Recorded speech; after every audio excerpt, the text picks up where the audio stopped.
Coca Cola ரொம்ப வருஷமாகவே நிறைய பேருக்கு ரொம்ப பிடிச்ச ட்ரிங்காக இருக்கக்கூடிய பெப்சின்னு அழைக்கப்படக்கூடிய இந்த ட்ரிங்க்கு உண்மையிலேயே உடம்புக்கு நல்லதா?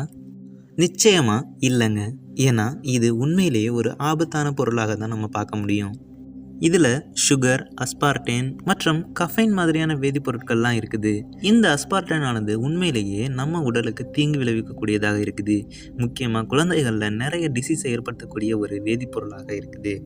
சுகர் பார்த்திங்கன்னா நம்மளோட டயாபெட்டிஸ்க்கு வழிவகுக்கலாம். அதே நேரத்தில் கஃபைன் பார்த்திங்கன்னா நீண்ட நாளுக்கு கஃபைன் நம்ம எடுத்துக்கிட்டே இருக்கணும். அதாவது நமக்குள்ள ஒரு அடிக்ஷனை உண்டாக்கலாம்.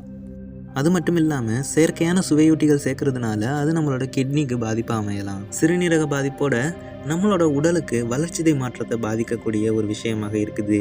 இது போக உடல் பருமன், இனப்பெருக்க பாதிப்புகள் மற்றும் பற்களையும் எலும்புகளையும் சிதைக்கக்கூடிய ஒரு பொருளாக இந்த கொக்கோ கோலா இருக்குது.